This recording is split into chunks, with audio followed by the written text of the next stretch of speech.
जिंदगी में अगर कामयाबी चाहते हैं तो इंसान के शकल पे नहीं, इंसान के अकल पे जाना चाहिए। हे गाइस, मेरा नाम है आयुष्मान, आई मोटिवेशनल स्पीकर बिजनेस कोच। मैं आप लोग बीच लेकर उपस्थित हूँ छोटी सी कहानी। उम्मीद करते ये कहानी आपके दिल को ज़रूर टच करेगी। तो दोस्तों, कहानी है एक किंगडम की। दोस्तों, एक बार की बात, एक किंगडम में एक ऐसा राजा था जो अपने जीवन काल में बहुत काफ़ी लालच करता था। वह बहुत काफ़ी लोभी था और उसके पास बहुत काफ़ी अथाह संपत्ति था और वह अपने जीवन काल में उस संपत्ति को कभी खोना नहीं चाहता था और उसके प्रति वह हमेशा बहुत काफ़ी एक्टिव था कि ये मेरी जो प्रॉपर्टी थी ये कोई हमसे हड़प ना ले। इस पर बहुत काफ़ी विचार करता था, बहुत काफ़ी डरता था और साथ ही साथ उसकी उम्र गुजर गई और उसकी उम्र ढल गई। वह अपने जीवन काल में कुछ अंतिम पड़ाव पर आ चुका कि वह अपने जीवन काल में वह अपने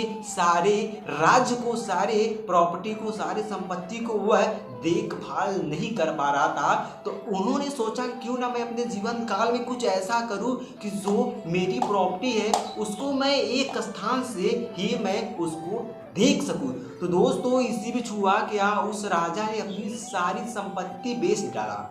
उन्होंने सारी संपत्ति बेच डाला और वहां पर सारी संपत्ति बेचने के बाद उस राजा ने कुछ आभूषण खरीद लिया उन पैसों से कि अगर मैं आभूषण खरीद लेता हूं और मैं इस आभूषण खरीदने के बाद जब मेरा सारा पैसा उस आभूषण के रूप में दिखने लगेगा तो मैं हर रोज उस आभूषण को देखकर मैं संतुष्ट रहा करूंगा, हैप्पी रहा करूंगा। तो दोस्तों, इसी बीच हुआ कि उस राजा ने सारी संपत्ति को बेचकर जितने भी उसके पास पैसा बचे उस पैसा का उन्होंने आभूषण ले लिया। आभूषण लेने के बाद उस राजा ने उस आभूषण को अपने घर के पीछे जाकर वहीं पर गाड़ दिया। गाड़ने के बाद वह राजा हर रोज अपने जीवन काल में नहाते वक्त, खाते वक्त, सोते वक्त, जब भी वह टाइम मिलता था, जब भी उसे समय मिलता था, वह उस अपने महल के पीछे जाकर उस आभूषण को खन कर, खोद कर देखता था कि क्या मेरी जो आभूषण है क्या उचित है। यह सिलसिला वह जारी रहा कम से कम कुछ समय तक, लगभग 2 वर्षों 3 वर्षों तक ये सिलसिला जारी रहा। वह हर रोज करता कि नहाता और खाता और वह जाकर उस आभूषण को खोद कर देखता कि क्या मेरी आभूषण जो है सही है कि नहीं है, उचित स्थान पर है कि नहीं है। यह देखकर वह बहुत काफ़ी एक्साइटेड, बहुत काफ़ी खुश, बहुत काफ़ी संतुष्ट रहा करता था। तो दोस्तों, इसी बीच हुआ क्या, उस राजमहल के एक नौकर ने उस राजा को हर रोज उस अपने राजमहल के पीछे जाते वक्त देखकर उस नौकर ने कुछ संदेह किया, कुछ शक किया कि आखिर राजा हर रोज जाते कहाँ है, आखिर क्या है।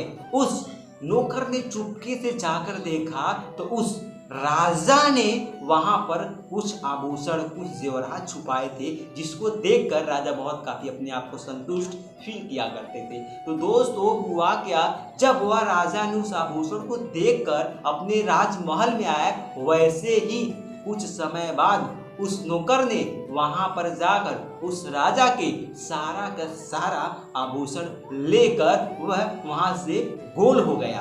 तो दोस्तों, इसी बीच अगले दिन जब राजा ने अपने जीवन काल में हर रोज की तरह जाकर अपने राजमहल के पीछे आभूषण देखा तो वहां पर आभूषण था ही नहीं। और इतना देखने के बाद वहीं पर राजा फूट फूट कर गिर कर रोने लगा और बिलखने लगा। कहा कि मैं अपने जीवन काल में यही तो मेरी उम्मीद थी, यही तो मेरी आस थी, यही मेरे हाथ से चला गया, मैं क्या करूं। वह रोने लगा। तभी आसपास के लोगों ने आकर राजा जी से पूछा कि राजा क्यों रो रहे हैं आप, आपकी समस्या क्या है। तब उस राजा ने सारी बात बताई। तब उस जितने भी लोग थे उन्होंने कहा कि राजा जी, इस समस्या का समाधान मेरे पास है।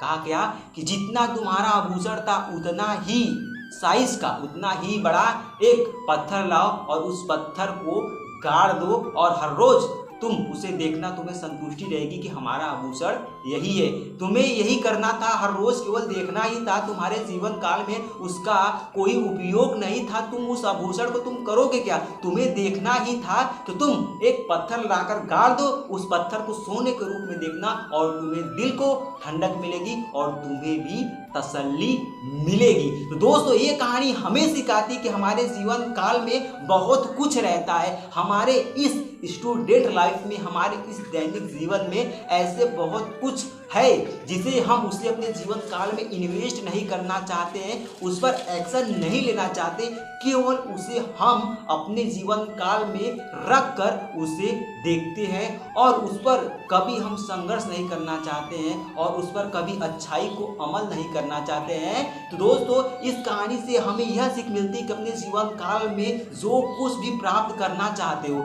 जो कुछ भी ड्रीम है, उसे पाने के लिए खुद को इतना झोंक दो कि वह ड्रीम आपकी हो। उस राजा की तरह नहीं कि हम अपने जीवन काल में उस ड्रीम को केवल देखते ही रह जाए, सोचते ही रह जाए और कभी उसे हासिल कर ही ना पाए। तो दोस्तों, उम्मीद करते हैं छोटी स्टोरी आपको लगी कैसी, कमेंट बॉक्स में जरूर बताइएगा।